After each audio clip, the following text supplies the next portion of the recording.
ખંભાત નગરપાલિકામાં યોજાયેલ બોર્ડ બેઠકમાં થયો હોબાળો।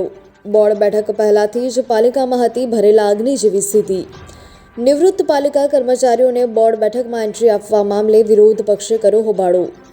કોંગ્રેસના સભ્યો દ્વારા એજન્ડા અને અન્ય કાગળોને ફાડવામાં આવ્યા। કોંગ્રેસ અને ભાજપના સભ્યો આમને સામને આવી ગયા। ગઈકાલે ભાજપના 6 અને અપક્ષના 2 મળી કુલ 8 સભ્યોએ આપ્યા હતા રાજીનામા।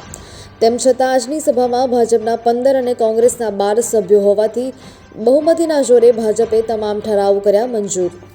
પાલિકામાં થયેલા હોબાળાને લઈ ઠરાવોની ચર્ચા ન થઈ। ભાજપ અને કોંગ્રેસ બંને પક્ષો નારાબાજી સાથે સભાખંડ છોડી ગયા। તમારું નામ અને હોદ્દો? ઇફ્તખાર યમની, મ્યુનિસિપલ કાઉન્સિલર, વોર્ડ નંબર 6। યામિનીભાઈ, નગરપાલિકાનું આજે બોર્ડ હતું, શું મગજમારી થઈ, શું તમારી માંગ? સૌપ્રથમ તો બંધારણના 75મી વર્ષગાંઠની હું સર્વેને ખૂબ ખૂબ શુભેચ્છા પાઠવું છું। જય ભીમ, જય ભારત। અને આપે જોયું, પત્રકાર મિત્રો હાજર હતા, ખંભાતની પ્રજા હાજર હતી। આજે આ બંધારણનું, લોકશાહીનું આજે ખૂન છે।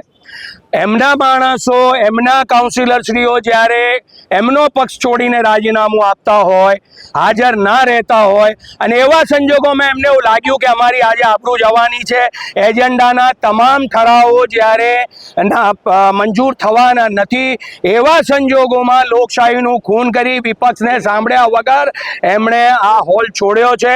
ખંભાત નગરપાલિકાના, હું આપના માધ્યમથી કહેવા માંગુ છું, ખંભાત નગરપાલિકામાં જેટલો ભ્રષ્ટાચાર આજ દિન સુધી 30 વર્ષમાં મેં આંકડો લીધો છે નગરપાલિકામાંથી, ઓછામાં ઓછા 4 વર્ષનો આજે આપને આંકડો આપું, છેલ્લા 4 વર્ષમાં 48 કરોડ રૂપિયા મંજૂર કરવામાં આવ્યા, અને એ એક પણ રોડ આજે સલામત નથી ખંભાત નગરપાલિકામાં।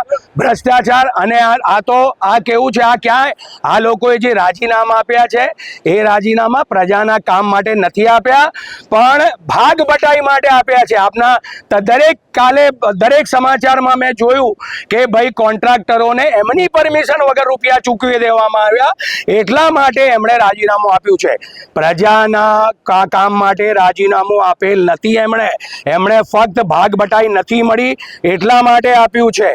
એમનું જે રીતે કટોગે બટોગેનું જે સૂત્ર હતું એ રીતે એવું છે એમનું કે બાંટોગે તો સાથ रहेंगे, નહીં બાંટો તો અમે સાથે નહીં રહીએ। ખંભાત નગરપાલિકાના હું પ્રજાને આપના માધ્યમથી કહેવા માંગુ છું કે હવે જાગો, બહુ પાણી માથાથી ઉપર જતું રહ્યું છે। તમારા દ્વારા